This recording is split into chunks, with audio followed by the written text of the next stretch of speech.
Should we as Christians be eating pork? In this video, we're going to take a deep dive into the Bible and find out if we really should.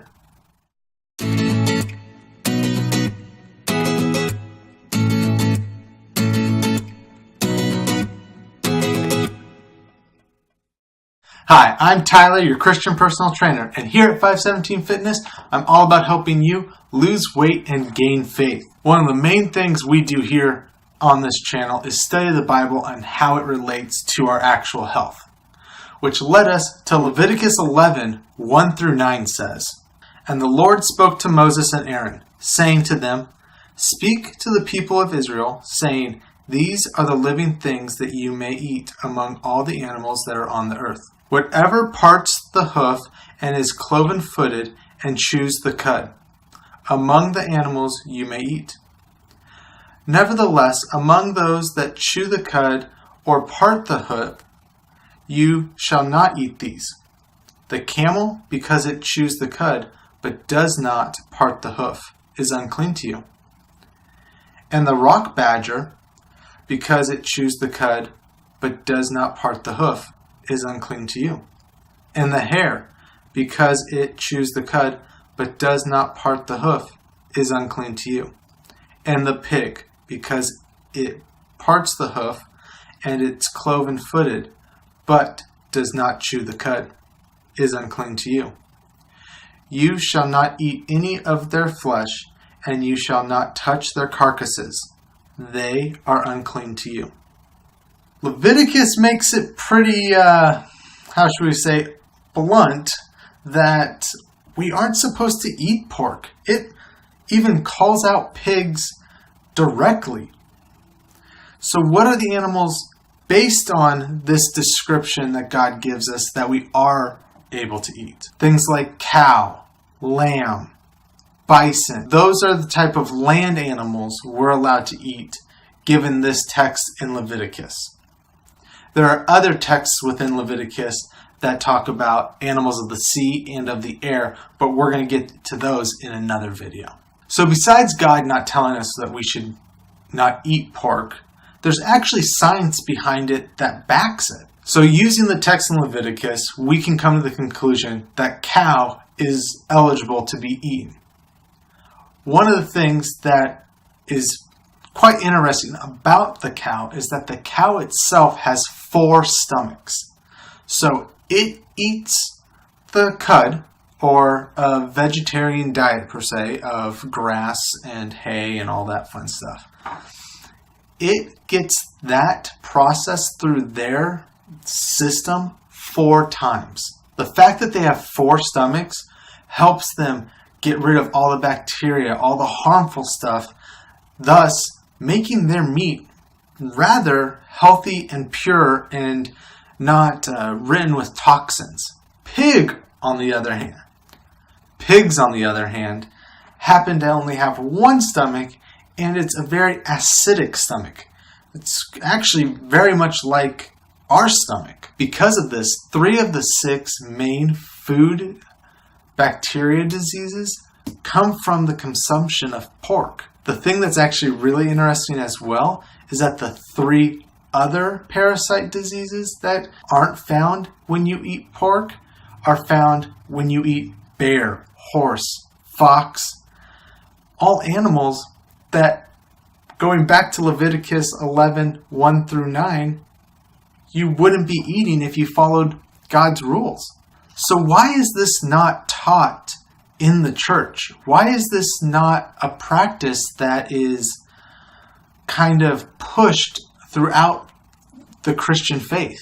So why is this practice of not eating pork not a bigger thing in the Christian faith or in the church right now? Most people look at Mark 7, verses 18 through 19 as kind of a covering of, hey, we can now eat pork.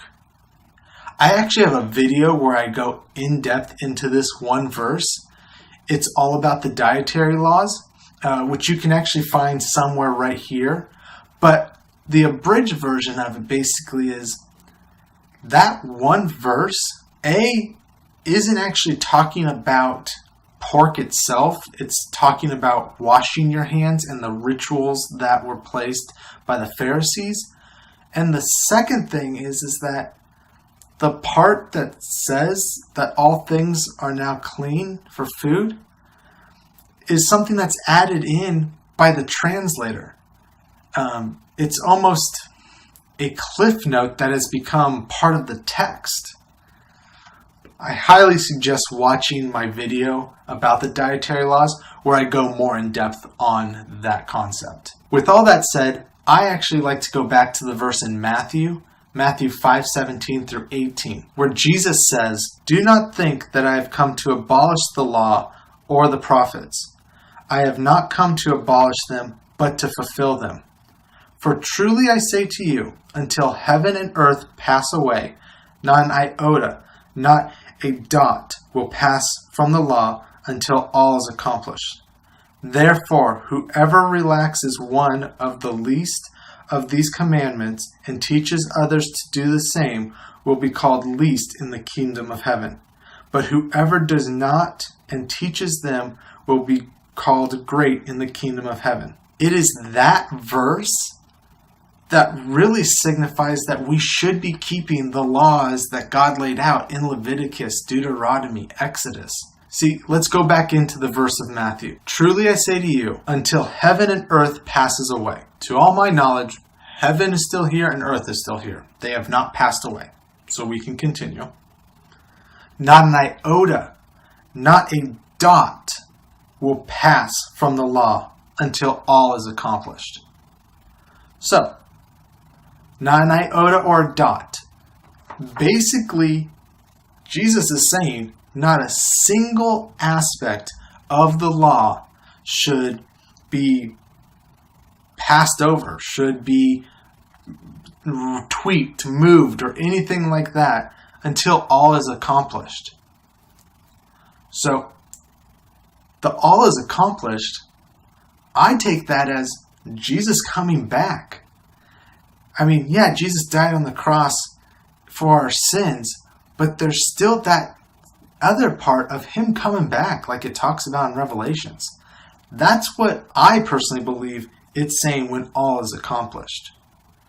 The only logical conclusion I could remotely come up to is maybe that people think that all is accomplished is that Jesus died on the cross for our sins and thus now the laws can be flipped.